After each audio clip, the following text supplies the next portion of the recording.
Hi friends, இன்றைக்கி என்ன செய்யலான்னு பார்க்கலாங்களா? நான் வந்து ஒரு தொக்கு தான் செய்ய போகிறேன். அதுக்கு வந்து ஒரு கடாய் வச்சுக்கோங்க, கொஞ்சம் எண்ணெய் போட்டுக்குங்க. போட்டு கடுகு,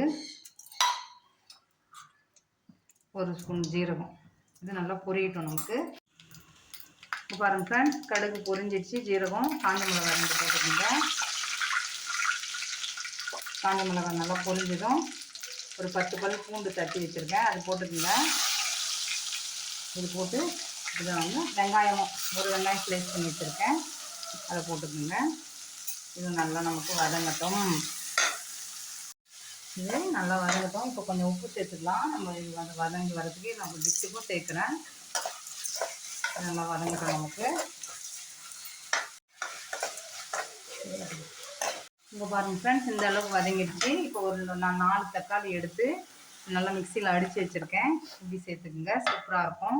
இது நல்லா பாருங்கள் ஃப்ரெண்ட்ஸ், தக்காளி ஊற்றி இது நல்லா நமக்கு வந்து வதங்கட்டும். நம்ம என்ன செய்ய போகிறோன்னா, இது வல்லாரைக்கீரை உங்கள் ஏரியாலாம் கிடைக்குங்களா? நம்ம எப்படியும் மார்க்கெட்லேருந்து தான் கிடைக்கும்.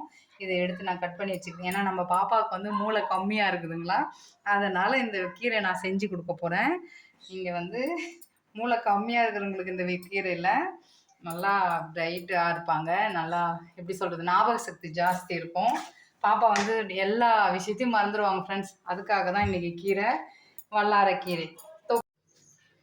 இப்போ கொஞ்சம் மஞ்சத்தூள் சேர்த்துக்குங்க. இப்போ பாருங்கள் ஃப்ரெண்ட்ஸ், நல்லா வதக்கிட்டு இப்போ மிளகாத்தூள் போட்டுடலாம். நம்ம சிம்பிளான முறையில் தான் செய்கிறோம்.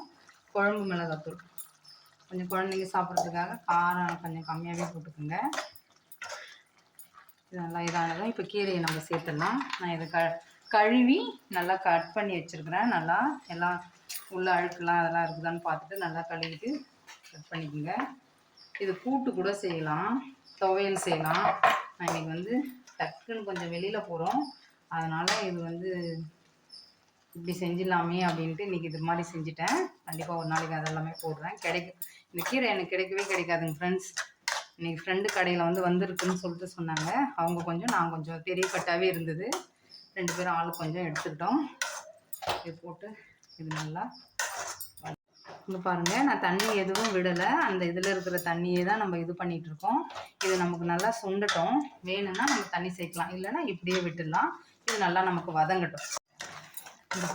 பாருங்கள், நல்லா வதங்கியிருக்கு. இன்னும் கொஞ்சம் வதங்கட்டும். நான் இது வரைக்கும் தண்ணி சேர்க்கலை. நம்ம வந்து வேணும்னா நம்ம இந்த டைமில் வேணும்னா உங்களுக்கு தண்ணி சேர்த்துங்க. எனக்கு கொஞ்சம் ட்ரையாக வேணும், அதனால் நான் வந்து கொஞ்சம் ட்ரை பண்ணுறேன்.